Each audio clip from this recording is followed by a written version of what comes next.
Welcome to this podcast on employment relations from Newcastle Business School. Today we're going to talk about unions, and we're also going to talk about some other ways of engaging with employees.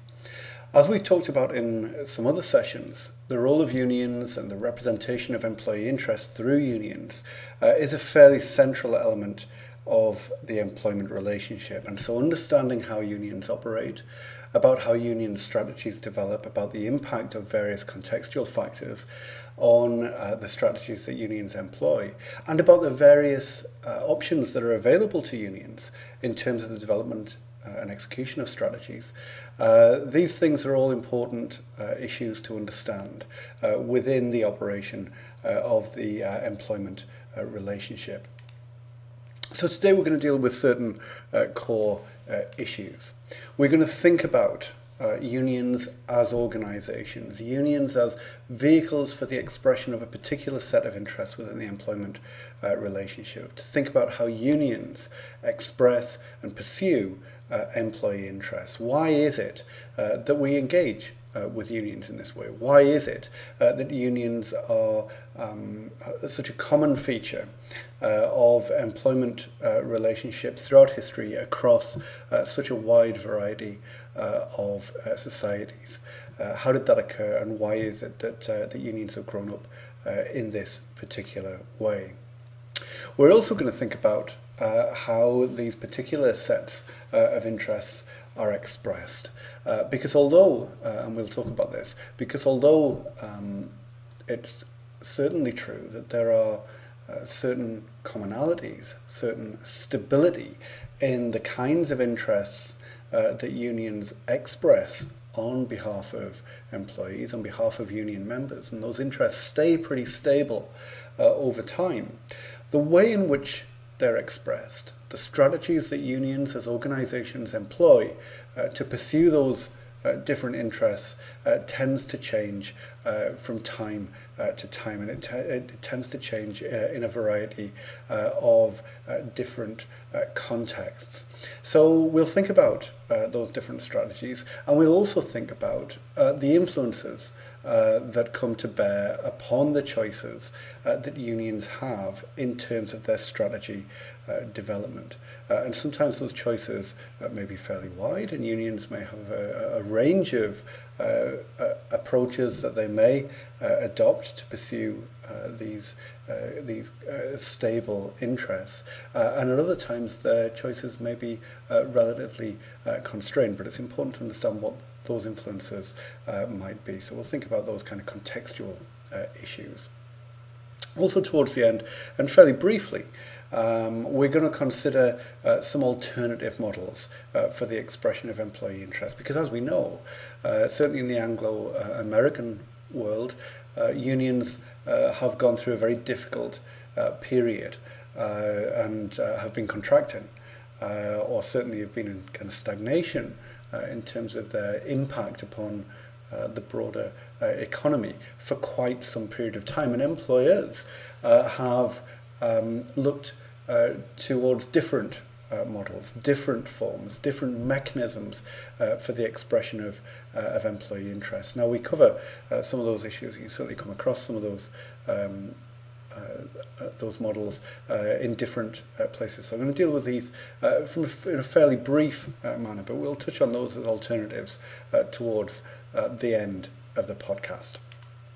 So we'll begin by thinking about unions, what they do, where they come from, why they do the things that they do. So there's a quote here from McElroy that I'm going to take various elements out of, which explain the role of unions and where they come from. And McElroy talks about the way in which unions came into being as a response to capitalism. And this is an important point to recognise, that unions haven't always been around. Unions didn't just pop out into a kind of vacuum. Unions came into existence as a response to a particular set of circumstances. They came into being as a response to a particular economic regime, and that capitalism provoked the existence of unions because of the way in which capitalism operated, particularly in its formative years. And McElroy makes the point that under capitalism, under this economic system, the majority of the population, working people, are compelled to sell their labour power in order to live. That for most of us, and this continues to be the case, isn't something that just exists in the dim and distant past. It's not just the kind of misty recesses of history that we're talking about, but the situation that continues to the present day, that the majority of people only have their labour power. That is the only commodity that they possess that they can use to realise anything of real value. And so people, the majority of people, are compelled to sell their labour power in order to live. Now, because of this situation, because of this compulsion to sell the only thing that they really have of value, there is this situation that we've talked about previously, about this imbalance in power between the employer and employee. That an individual employee who only has their labour power to draw upon, as their only kind of chip at the bargaining table, is in a very weak position compared to the employer who owns the means of production, who has all of this capital, who is independent, so all kinds of power resources available to them.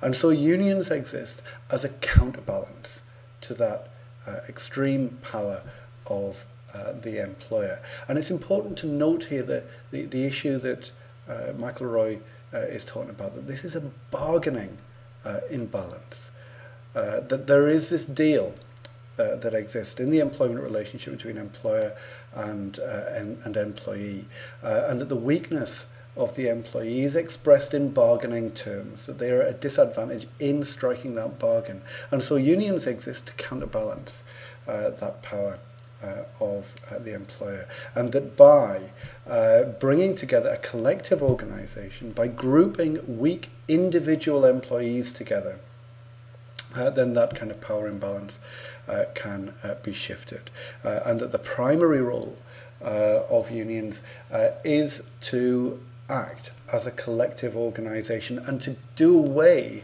with the kind of individual competition between employees for jobs, in which employees as a group can only lose, by a collective organisation where the whole work group sticks together, doesn't undercut each other, and that by doing so they protect their wage levels, that the bargaining situation is improved. And so this is the basic point of the union. This is what they do. This is why they're here. They're here because of a particular set of circumstances, something that's implicit within the capitalist mode of production.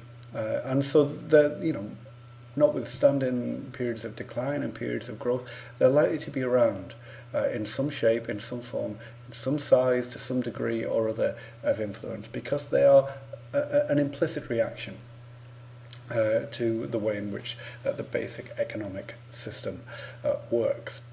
Now, something else that's pretty implicit, something else that's pretty stable, are the way in which, or rather the kind of interests that unions tend to pursue. And so unions acting on behalf of the workforce, acting on behalf of employees, see certain intrinsic interests as being fundamental to what it is that they are there to do. And so the kind of things that we've seen unions pursue, and the kind of things that unions have been trying to achieve within the work environment, the kinds of agendas that unions have been trying to progress with employers on behalf of their members over the course of a century and more, stay pretty stable over that period.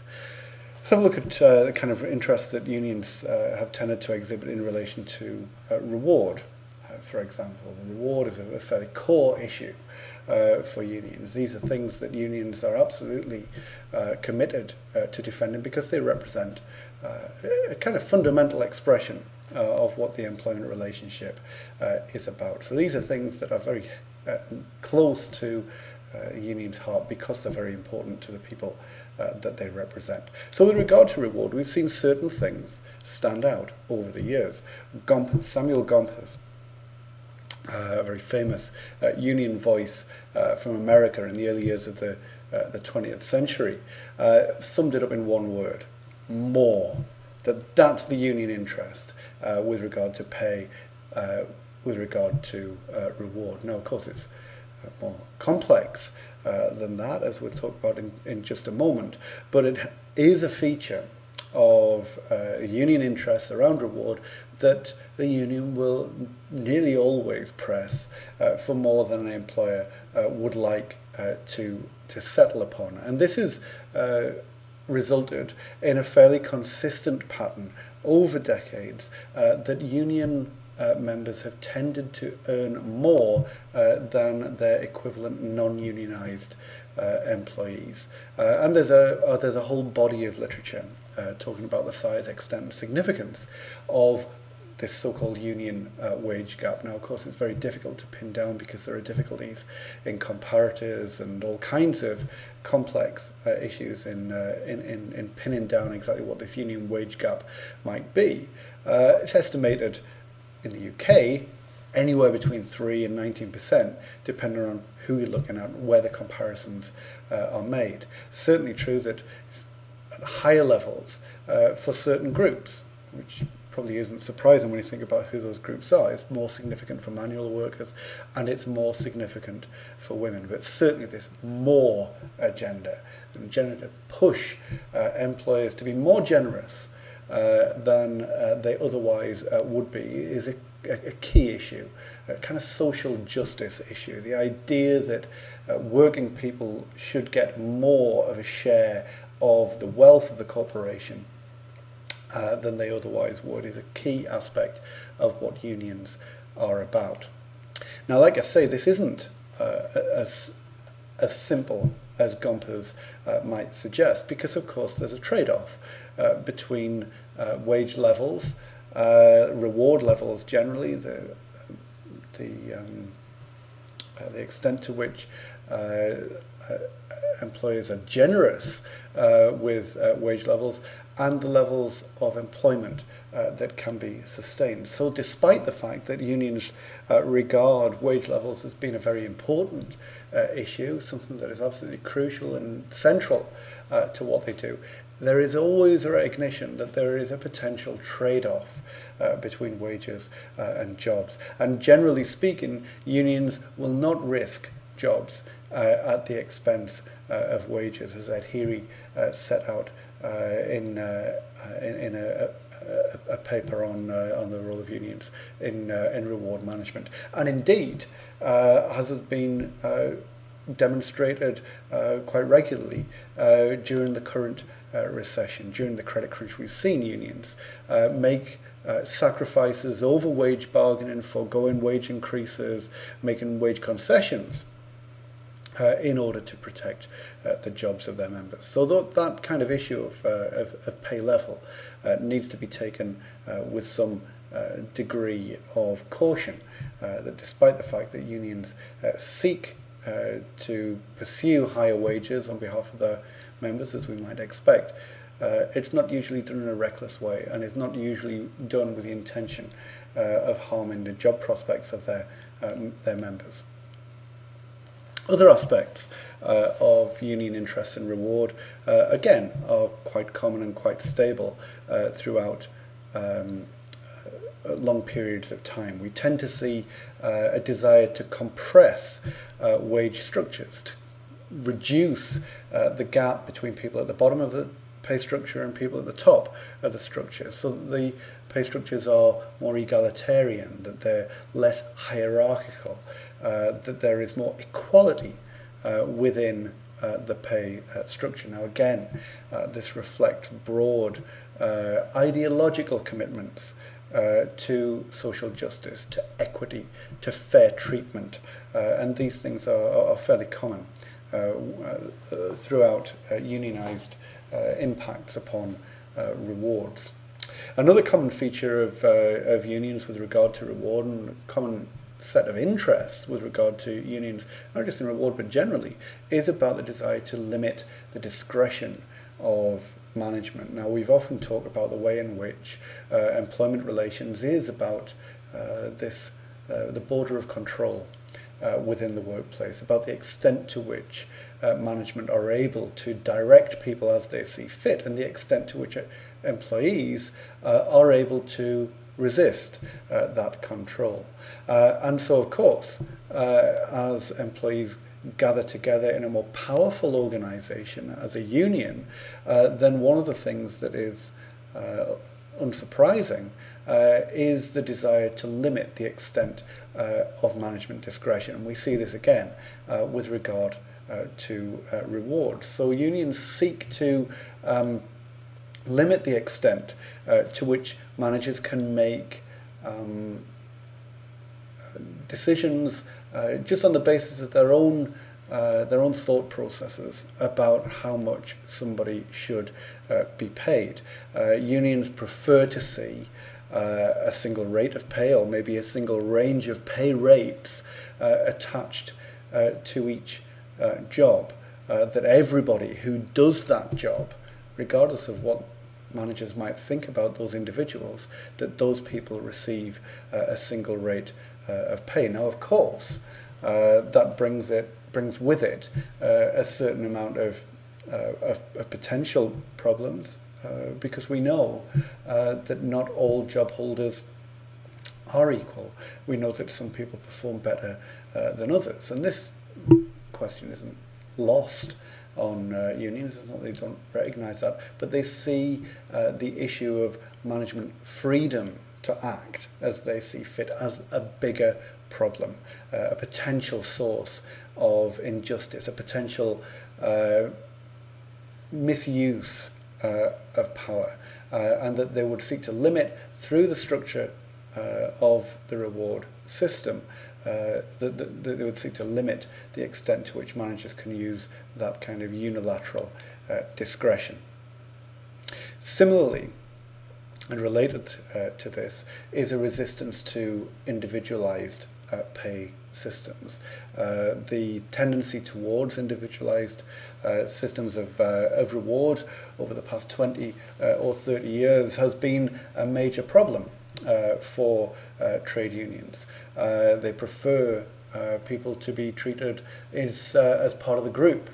They prefer to avoid situations where people can be singled out and rewarded or penalised according to management discretion. So some of these individualised pay systems, particularly those that do rest upon management discretion through appraisals and so on, like merit pay, have been often fiercely resisted by unions and often defeated by that kind of union resistance. It's something that doesn't sit very comfortably with the union view of how rewards should be given in organisations.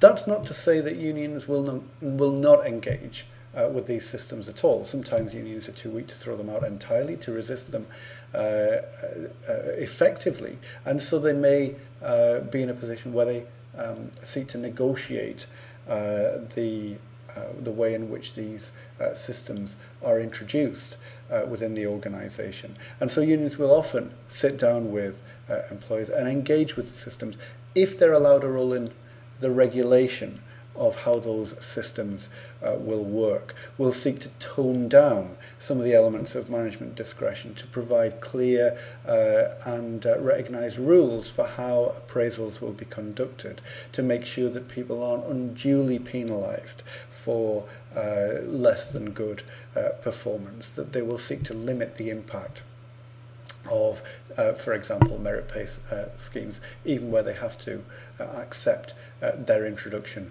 per se. So if they're allowed a role in the regulation, if they're allowed a role in how the systems are designed and operated on a day-to-day basis, then they may be happy to engage with them.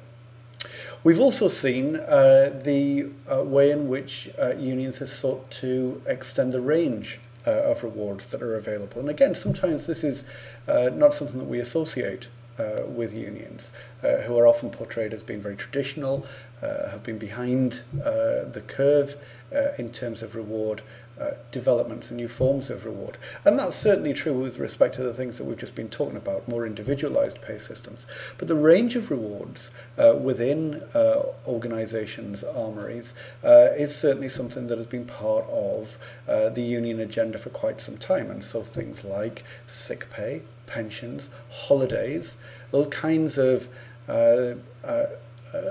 rewards that were often not available some decades ago, they've been part of the union agenda. In many cases, unions have been pursuing the extension of the range of rewards in these kinds of directions. And not just to make sure that these range of rewards exist, but to extend the coverage of these kinds of rewards. So in many cases, sick pay, pensions, holiday pay, these entitlements were often only available to certain categories of staff. Professional staff, managers, white-collar workers, and it's been part of the union agenda to extend the coverage of these rewards into some of the more kind of core constituencies of union membership: manual workers, part-timers, temporary staff, some groups of employees, predominantly women, which has become part of the union agenda over the past 20 or 30 years. So we've seen a largely consistent set of interests that unions have pursued, and they reflect certain themes: desire for equity, that people are treated fairly, that there are rules and regulations, that there are systems and processes that people can apply to, and that they can expect that those things are going to be applied fairly, with justice, that it's not just down to the judgment of an individual manager, that there is some system of procedural justice within the organisation that employees are entitled to appeal to. And the final theme that we see coming through these union interests is the theme of regulation, of control, of making sure it's not just about what the manager says, that the employees as a group have a role in setting the rules of the organisation, of determining how the organisation works. And so these interests, here with respect to reward, reflect a broad philosophical approach that unions have adopted in the expression of what employees, union members, might desire from the organisation. Clear expression of what they see as the interests of the workforce. Now, despite the fact that we can identify certain commonalities in union interests, those interests are often pursued in very different ways and at very different times. So we don't see unions doing the same thing all the time. Unions change. The unions that we see now in the 21st century are not doing the same things that they were doing, say, in the 1970s or in the 1960s or in the early part of the 20th century. Unions adopt different strategies. They do things in different ways. They pursue the interests of the workforce in quite different ways in different contexts. So one of the things that we might want to understand are which contexts have these effects on union strategies. What is it that has an impact on the way that unions go about pursuing these sets of interests? Is it possible to identify the important contexts that have an impact in this way? We also might want to try and understand how these changes have taken place, not just to understand what has an effect on it, but how those effects have taken place, what it is that's different in the way that unions attempt to represent workers in different times? What are the different things that we might see unions doing? Because once we know those things, it's possible to respond to those and to understand it and to apply some kind of analysis to what is going on. So understanding how unions may operate in different ways is an important thing to understand. It's also important to understand how these different strategies might change the effectiveness of unions, because of course not all strategies are equally effective. They don't all produce the same kinds of outcomes, and so seeing unions do different things in different ways at different times may well have had very different outcomes and may well have been more or less successful in the pursuit of the interests of employees. So certain strategies might help or hinder the effectiveness of the pursuit of employee interests. So these are things that we're going to try and understand over the rest of this podcast. Now, if we started to talk about strategy, we also have to start to think about the extent of choice. Now, it's self-evident that unions can and do operate differently to each other, and it's self-evident that unions can and do behave differently over time. Now, being able to say that, being able to identify and acknowledge that there is difference going on, that different strategies are employed or different behaviours are employed from the unions, is not necessarily the same as saying that unions are choosing different strategy, because choice implies that they could do one thing or another.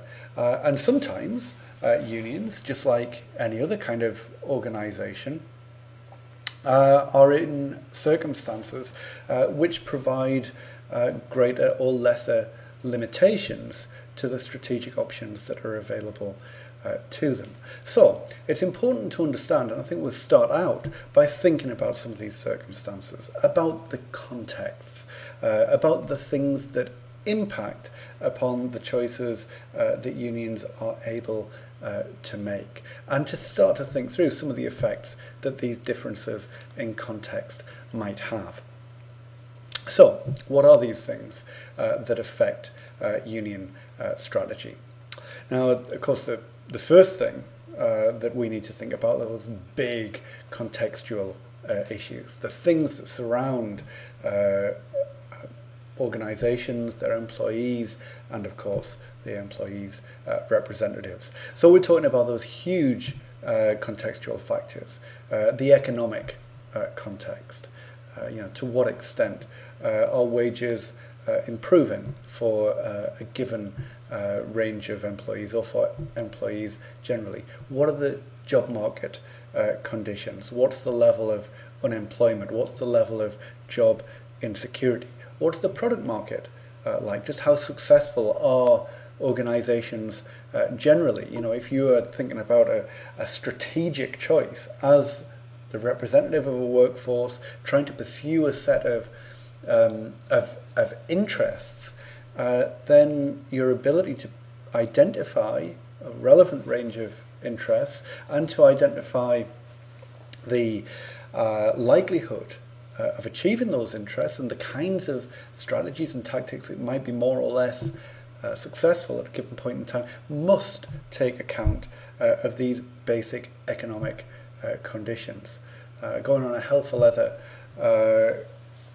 strategy of adversarialism, industrial action, and all kinds of things in the context of high unemployment, very poor product market conditions, might create all kinds of adverse reactions from employers. It may not be the most successful strategy to employ, whereas in conditions of lower unemployment, it's much more easy to attempt to mobilize your workforce. If your organization's product market situation is very healthy, then you maybe feel that you're in a stronger position to win some concessions. It's an easier argument to make to provide a larger share of the cake if the cake is actually already pretty large. So those economic conditions are important to understand.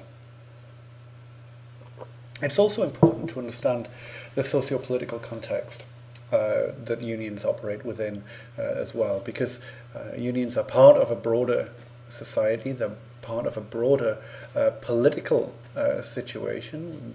Organisations and their workforce don't exist in a kind of social vacuum. These kinds of effects have an impact beyond sometimes what we might think from a managerial point of view, and so we need to consider systems of labour regulation. We need to consider the dynamics of power in society, just who are considered the most important facets of society, how much credence are given to certain parts of society, how much does the broad society think is appropriate to share in terms of the wealth of the economy, and more specifically, what's the level of state support for unions, or indeed what's the level of state opposition to unions. We certainly saw through the 1980s that the state moved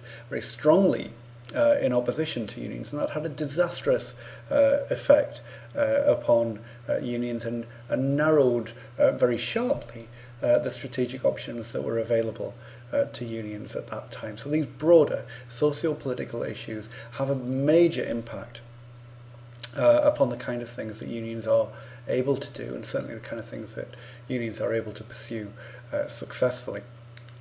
Coming closer to home in terms of the immediate context of an employment relationship, we think about the role of the kind of primary actors in the employment relationship, the worker context and the employer context. Now, with the worker context, of course, the key thing that a union would need to respond to and take account of are the levels of satisfaction in terms of their employment. If employees are largely happy with what they're doing, then again, the strategic options may be relatively constrained from the point of view of the union. If employees are happy with the way that they've been treated, then maybe there's not so much that the union is required to do in the first place. Whereas with very high levels of dissatisfaction, kind of prods unions into action. There is a degree of expectation from the members that something should be done, that some wrong should be righted, but it also gives them more tools to play with. That higher levels of dissatisfaction might imply greater willingness to engage in some kind of mobilization, greater willingness for the wider union membership to take action, to exercise some power in pursuit of employee interests, rather than it just being about a union official attempting to play a clever negotiating strategy with actually not very much power in their back pocket. So high levels of dissatisfaction actually provide the basis for unions to mobilize and to exhibit a more kind of active power-based strategy. The employer context, again, is very important. Of course, the corporate structure has a major impact. The relationship, say, of a local employment relationship to broader national or maybe even multinational ownership structures can create quite a degree of complexity in the kinds of strategic choices that unions might try to employ, because sometimes it's difficult to pursue a strategy in response to a particular employment relationship at a local level when power might exist somewhere else entirely within the organisation, and the hands of the employer, the local employer, might actually be constrained to a certain extent, and so in turn it may limit the choices that the union has, certainly the effective choices that the union might have.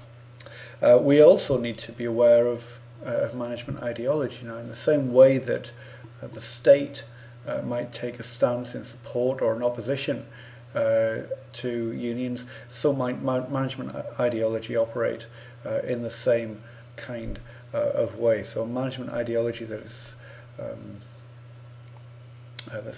in opposition to unions might provoke a very cautious response from the union. They may not want to kind of tread on too many toes for fear that they may end up in a much worse situation, to provoke a reaction from employers. At the same time, a very supportive management ideology might have similar kinds of effects, because high levels of trust between the union and management might result in a certain degree of latitude from the union to allow management to pursue kinds of activities that they wouldn't tolerate in situations where there was less trust between them. So management ideology issues might play in a whole range of quite complex and difficult to predict ways. And of course, company performance, much like product market conditions, sets a fundamental limit to what unions might be seeking to pursue. Unions can't get more than the company performance can allow. So that employer context is quite a stringent constraint upon the choices that unions might attempt to pursue. So there are all kinds of contextual effects that will have a variety of effects upon unions' strategic choices, and these kinds of contextual issues might interact in a variety of different ways, and so we may see a whole range of different ways that unions might respond given a complex range of contextual factors. That's one set of things that we need to consider in trying to understand what unions might do at any particular point in time. The other thing that we need to be aware of is that union strategies don't just respond to context in a particular situation, but they also change over time, because unions change themselves over time. Now there's a branch of organizational theory, strategic management theory, which deals with issues of organizational ecology, which attempts to understand how organizations change and adapt as a result of being at different points within their life cycle. And so we can apply some of these ideas to the analysis of union strategy. Now, organizational ecology tends to think about these kind of three phases in development. So we think about the way in which an organization was born, the establishment crisis, the things that happened as the organization came into birth, and what the nature of the organization was at that point, and how that affected the way in which it operated, the way in which it behaved, the way in which it developed certain strategies and ways of operating. We also need to understand issues of maturity, of how the organization grows and how it responds to that growth, and how that throws up different challenges and elicits different kinds of strategies, different ways of operating, different ways of behaving. And so we'll spend some time thinking about what is it that happened as unions, as organizations were born, about the nature of organizations in their establishment crisis. And we'll also think about how unions have developed in terms of their mature phase. Now, the final element of understanding these kind of ecological issues with respect to unions is very opposite for unions in particular, because like most organizations, once organizations go beyond their mature phase, they enter a period of decline. And unions, certainly in the Anglo-American world, have been seen to be in a period of decline for 20 or 30 years. It's been a very difficult period of time for them. Now, during this period, of course, an organization can just decline gracefully, or it can attempt renewal. Now, we've seen that unions are a fairly fundamental reaction to capitalism. So it's unlikely that they're just going to disappear of their own free will. And so we're likely to see attempts at union renewal. And so we'll have a think about how unions might attempt to achieve these kinds of rebirths. So what kind of mechanisms, what kinds of strategies might be open to unions, how they might structure themselves in different ways in order to provoke some kind of renewal or rebirth. So we'll deal with these phases in union ecology, if you like, one by one, and we'll start with thinking about the establishment crisis of unions. And the important point to recognise in terms of union establishment is that unions were very much a grassroots organisation. Unions weren't kind of parachuted into industrial organisations, during the course of the Industrial Revolution or whatever. Unions grew from the ground up. They grew as social movement organisations. They were organisations that began through the activities of ordinary working people, and the great unions that we see nowadays that are 150, 200 years old in some cases, began through the activities of very ordinary, very humble people, and they existed to the extent that they were able to generate this sense of social movement, that they were able to mobilize a much wider range of employees around the values and objectives that the founders of the unions were pursuing. So we tended to see during these early years great spurts of membership growth. It wasn't, a kind of steady, slow and steady growth of membership from a few to a dozen to 100 to whatever. We tended to see huge elements of fast membership growth, and these tended to coincide with particular moments of crisis. So we saw these great spurts of membership growth at the end of the 19th century, at the end of the First World War, during the Second World War.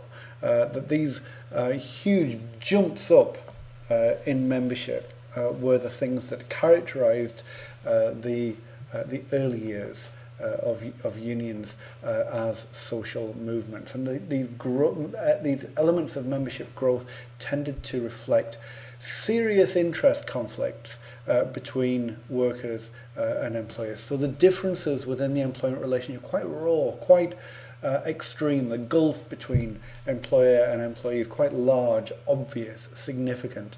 Issues of safety, issues of pay, issues of employment security, issues of working hours, issues around the pace of work, serious, substantial issues of justice around which large numbers of employees were able to be galvanized and mobilized into these grassroots, militant, turbulent organizations. So these aren't the kind of stolid, slow-moving, traditional types of organizations that sometimes unions are characterized as nowadays. These were, very fast-moving, very dynamic, militant organizations who were moving towards kind of quite revolutionary aims, a very different type of employment relationship than had been allowed to exist up until that point. So it's important to understand the nature of union strategy in these kinds of situations. We imagine a surging social movement, something that's growing in very fast, dynamic spurts, run by people from the ground up, without perhaps a very strong leadership structure, no real strong bureaucracy in place. A social movement made up of ordinary people.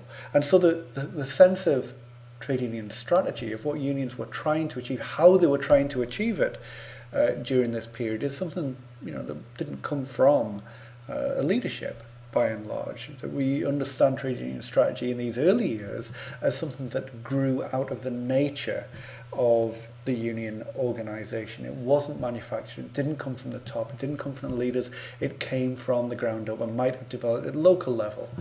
And it was very heavy, as Boxall describes, very heavy, with crusading rhetoric, with the understanding that the point of the union was very much it was very much a social justice type of organisation. Now, of course, these values remain in place, and so if you talk to union people now, you will hear the same kind of rhetoric, that it is about justice, that it is about putting right social wrongs. But back then, that kind of rhetoric was reflected to a much more obvious degree in terms of what it was that unions actually did on the ground and the kind of strategies that developed from those kinds of situations. The union strategy in those early years grew from the nature of the organisation, as it were, grassroots, militant, turbulent type of organisation. And so union strategy reflected those kinds of issues. Now, into union maturity. Now, we've seen by this point the effects of those great spurts of membership growth, and we see organisations which are actually quite substantial in terms of the extent of membership. The size of the organisations were big. They were national organisations by this point. They organised tens, perhaps hundreds of thousands of employees. They were substantial. They had a weight within society. They had representatives in the legislature. They had an impact at a national level. Now, for organisations of this kind of size and stature, the kind of organic, grassroots-driven type of strategy model no longer was appropriate. And so the kind of growth that we saw in the organic phase meant that there were big changes that unions needed to put in place within the mature phase. And the key issue in terms of strategy over this time was the development of a permanent organisational structure, a bureaucracy, a full-time union leadership, that the unions began to change from being predominantly a grassroots organisation, a very turbulent, very dynamic type of organisation, to an organisation which was run by full-time officials that had a structure, that had substantial and significant rules, that had resources, that acted like other organisations. It needed to be efficient. It needed to manage its affairs as any organisation would. So this permanent structure, this permanent bureaucracy, was a big change and has a big impact upon the way that union strategies developed from this point, because the development of this kind of permanent union structure creates tensions within a union.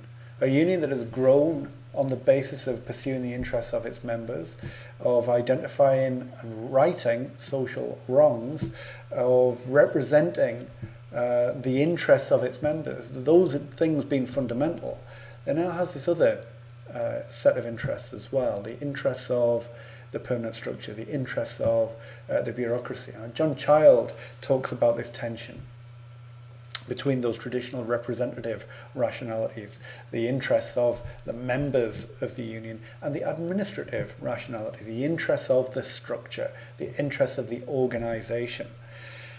Now, of course, in terms of agency theory, this, it's not just a kind of interesting theoretical distinction between administrative and representative rationalities that Child might talk about, but there are very real potential for agency issues to develop between leaders and members. And what this means is that the leaders of the union might begin to be torn between the kinds of interests that they might pursue in the interests of the organisation and the kind of interests that might be pursued on behalf of the membership. Those kind of agency issues between the principals, members of the union, and the representatives, the organisation, the union leaders, could become a real kind of chasm in the way that the organisation operates and the strategies that are employed.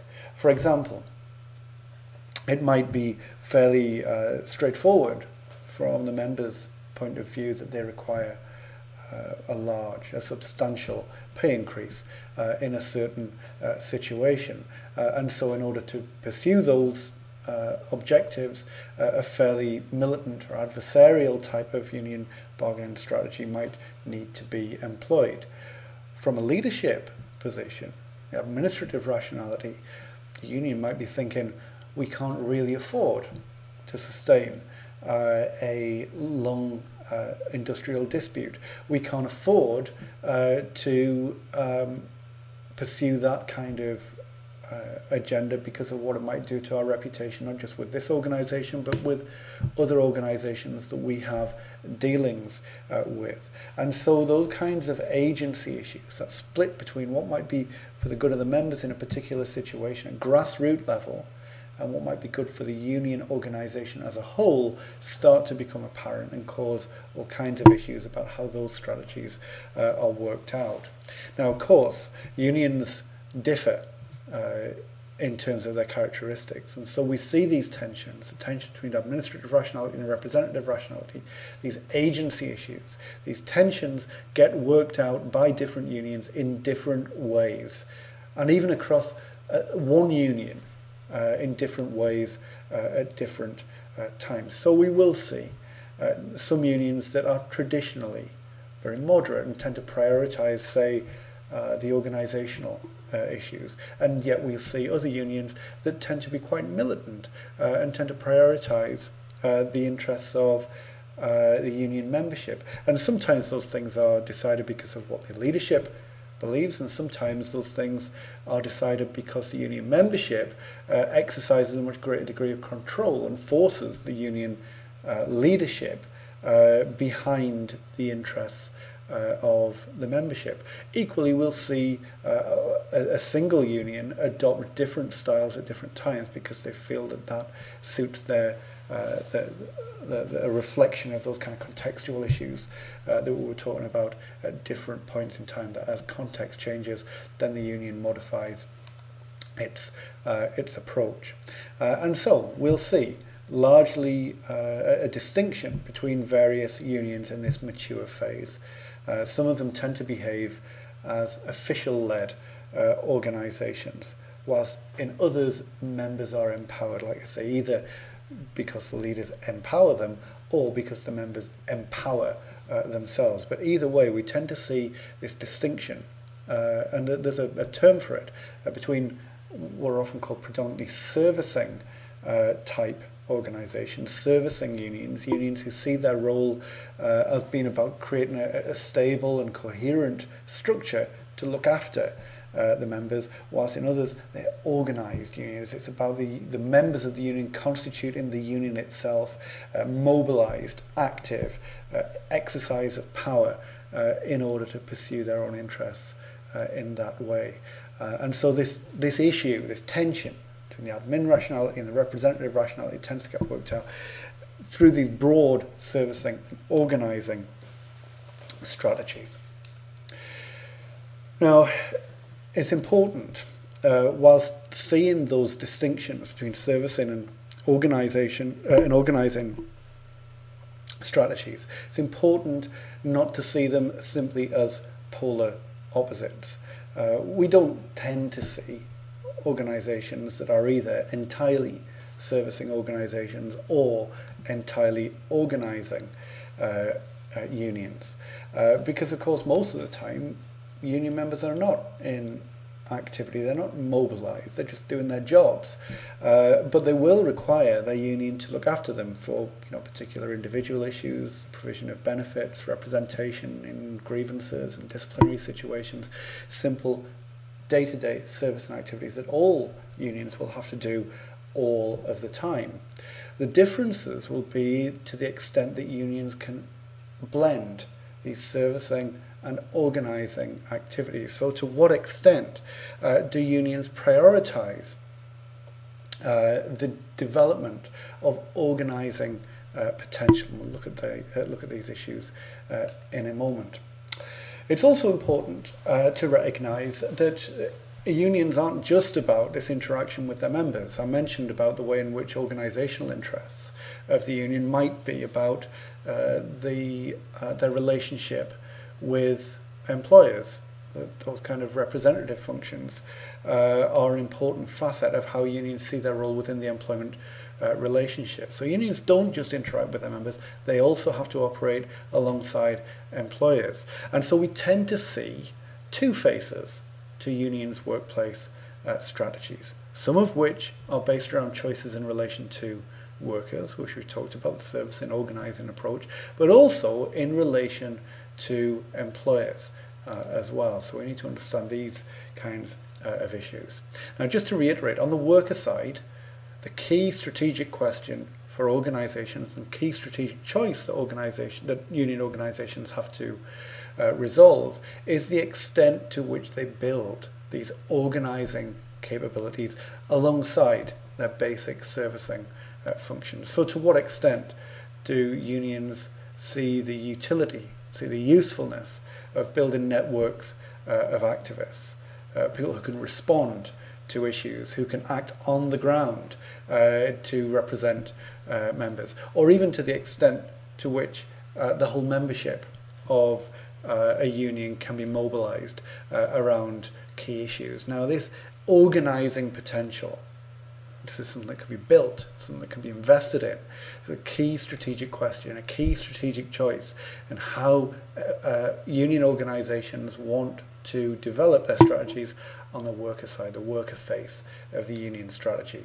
And this is a key issue of power, because the extent to which unions can complement these basic servicing roles with these more powerful forms of worker participation, mobilising potential, to the extent they're able to do that, that's really the extent to which unions represent a real threat to employer control in the workplace. So the way in which unions develop their strategic choices on the worker side provide greater or lesser choices with regard to how they're able to pursue strategic choices on the employer side as well. So we need to see these things as being linked in various ways. So on the employer side, just as we've seen with regard to the worker side, unions have to blend servicing and organising approaches. On the employer side, unions will also be blending different approaches. And with regard to this aspect of union activity, we'll see unions blending adversarial and cooperative approaches.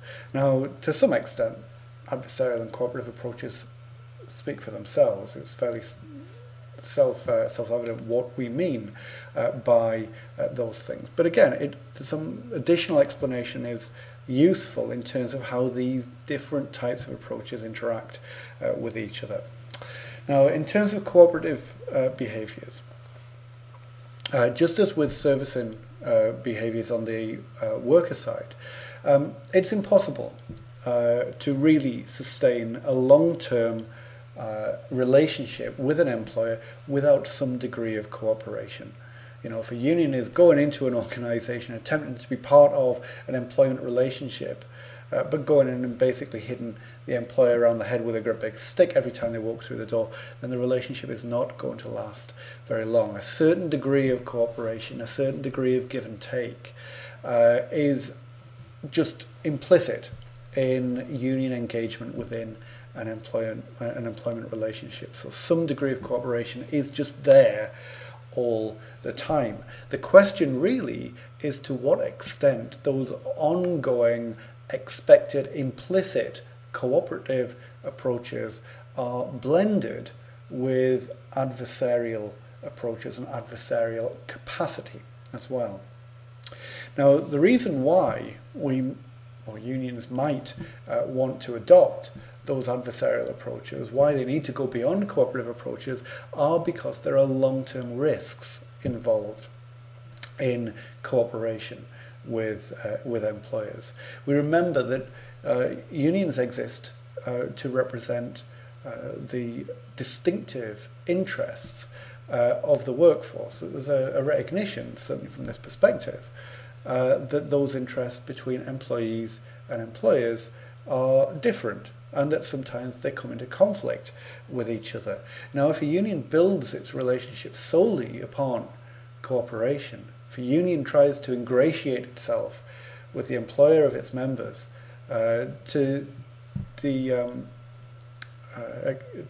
exclusion of any other kind of approach, then there's a real risk that the union loses its effective independence. It becomes incorporated into the organisation. It becomes a company union. It just becomes an arm of the employer. It loses its legitimacy. It's no longer an effective representative of independent, different employee interests. And so cooperation needs to be treated with caution, because there is always a danger of incorporation. Now, given that unions basically have to cooperate to some extent, then it's a very difficult judgment that unions often have to face up to as to the level of cooperation that's appropriate, that's acceptable, that doesn't undermine their independence, that doesn't threaten their legitimacy. So we can see various levels of cooperation between employer and union. It might be that within negotiations, within consultation, within interaction, simple identification of specific shared interests can be pursued. You know, that we've both got a shared interest in, I don't know, raising productivity through increased training, for example. The workforce may benefit from bonus payments, or through some other kind of incentive scheme. The organisation benefits through increased productivity and through increased effectiveness in the product market. Simple, specific, shared interests. And that obviously doesn't really undermine the independence and legitimacy of the union organisation representing their members' interests. However, unions might also be tempted to engage in cooperation at a much higher level within the organisation. And one of the things that has been suggested over the past 20 years is that one of the things that unions should be doing to a much greater extent is engaging with cooperative activities with employers to a much more significant degree, that they should be taking part in so-called strategic activities, that they should be engaging in much more high-level decisions. Now, of course, that does raise significant questions about the extent to which unions have been incorporated, to which unions are still able to step back with their legitimacy intact, with their independence intact. To what extent does engagement in those kinds of high-level strategic activities tie them into the interests of the employers and disable them from pursuing the interests of the workforce? Now, of course, this isn't just the choice of unions, because obviously unions cannot engage in that kind of approach without really being invited in. It's a management's discretion. But even if they are invited in, and there's increasing extent of these so-called partnership approaches over the past 15 or 20 years, that there's a question there for unions as to the extent to which they should engage, which they should sign up to these kinds of activities. There is a warning here that engagement with firm strategic activities, which might include business portfolio choices, plant location decisions, all of these kinds of strategic activities, engagement with these activities carries heightened risks of incorporation, as Mike Terry suggests here. So some substantial questions to be answered there. The final issue that we're going to talk about on the union side here is how unions might attempt to renew themselves, because clearly we've gone beyond the point in which unions have enjoyed periods of growth. We've moved into what's been described as an era of crisis, long-term and substantial declines in union scope, union coverage, in union density.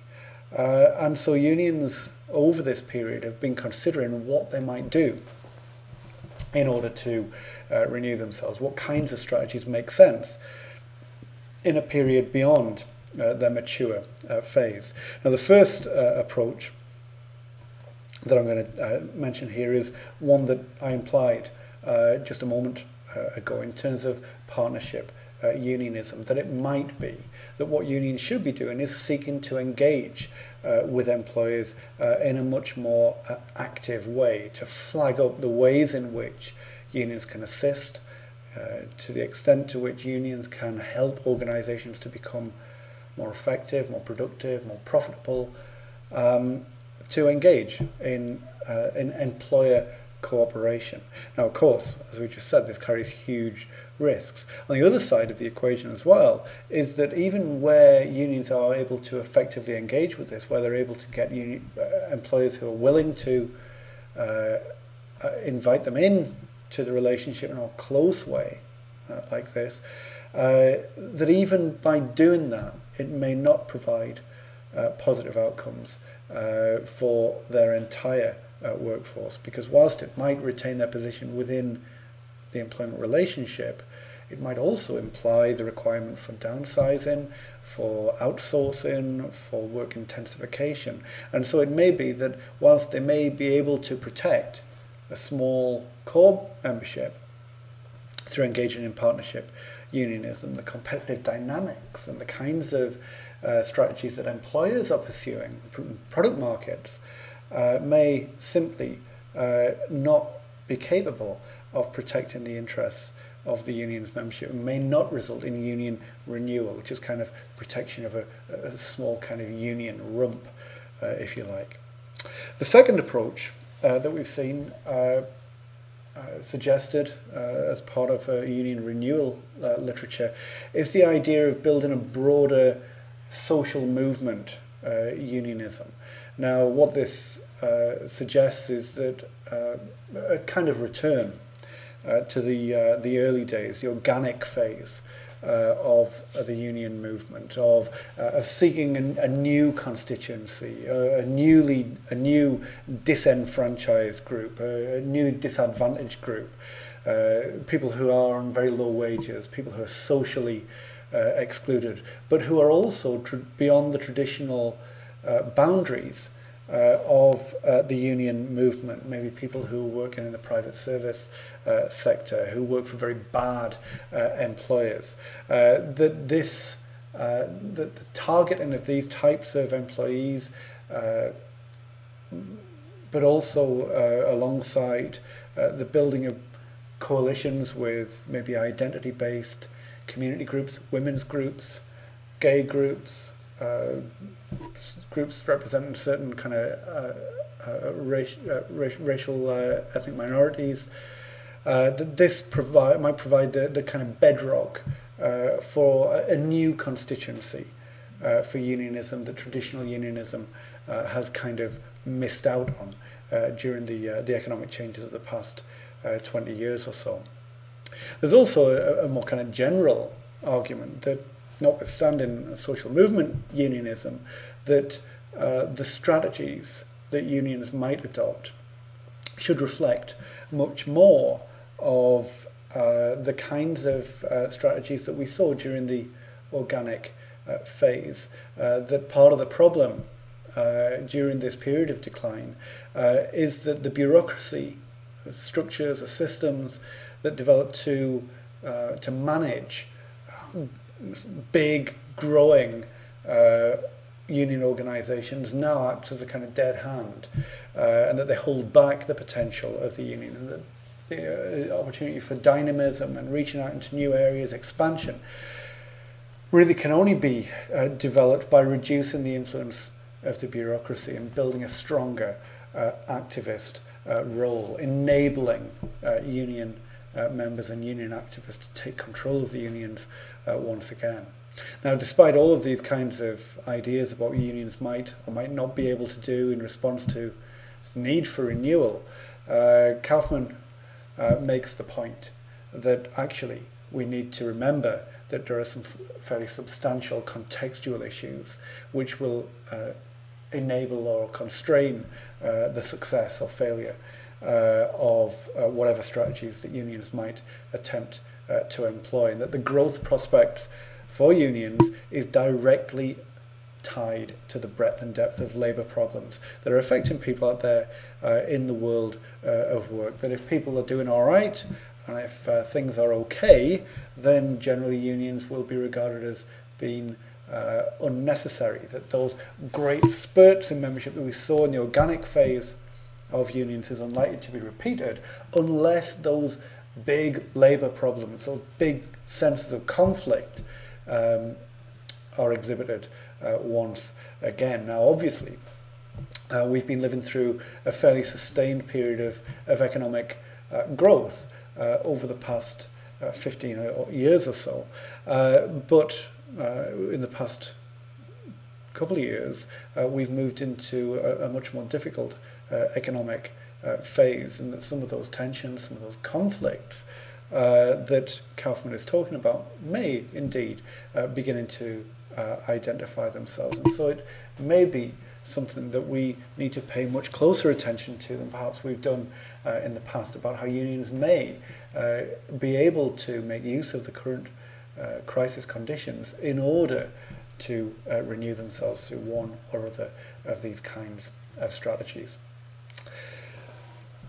Leaving that to one side, I want to finish just with a question about things that might have been happening outside of the union, or maybe alongside of the union, in terms of the way in which employers have engaged with their workforce. Because as unions have declined, that's gone hand in hand, sometimes being provoked by different things that employers have been doing. The employers have been making decisions to engage with their workforce in a very different way, not through the union. That the expression of employee interests has either been pushed to one side or has been seen to be something that could be elicited in a very different way. So we'll have a quick look at some of these different choices that employers have been taken, which, you know, has often taken strategic choices out of the hands of unions entirely.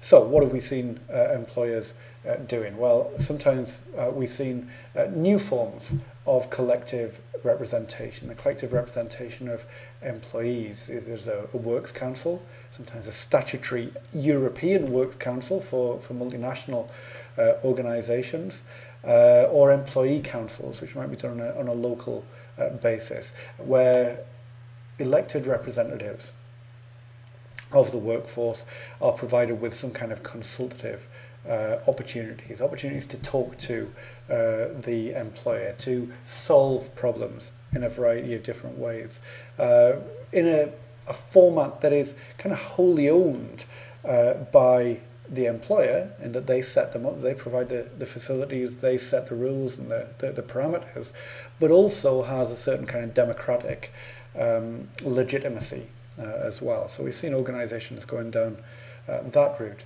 We've also seen a lot of things more a kind of employee involvement level, rather than participation in decision making, but involvement in various elements of organisational activities. Now, sometimes that's exhibited itself as individual downward forms of communication, like employee reports, so that the organisation becomes more proactive in terms of letting their employees know what the organisation is up to, letting them know how they're getting on, how they're succeeding or otherwise in product markets, or whether it's been to groups of employees through briefing groups, or, you know, cascading information or whatever.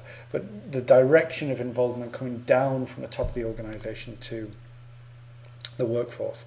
We've also seen upward forms of involvement as well, where employees are kind of encouraged to become more active in their involvement in the organisation. Sometimes that's at an individual level through appraisals or suggestion schemes, or through attitude surveys, or again through groups, so that the organisation puts groups of employees together to work together on projects through semi-autonomous work groups, so they're allowed to decide how to do what they want to do to solve the problems that they're facing within a work context. We've seen quality circles work in similar kinds of ways. So we've seen a lot of different things that organisations, that employers have been experimenting with, which act in, as an alternative form of engaging with employees to the kind of things that we've been talking about from a union perspective. Now, there is a word of caution here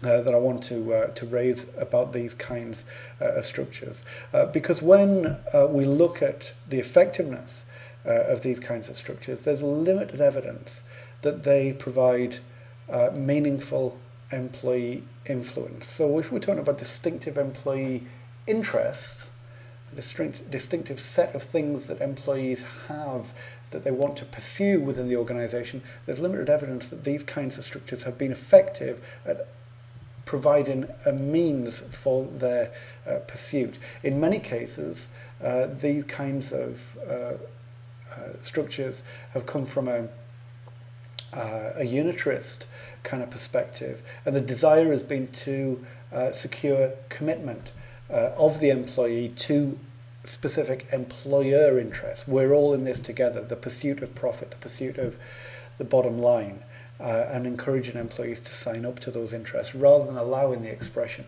of distinctive employee interests. So we need to take a pinch of salt with the idea of these things as being a direct replacement for employee interest representation, other than the fact that they have actually replaced them. Whether they've actually replaced them effectively is another question entirely.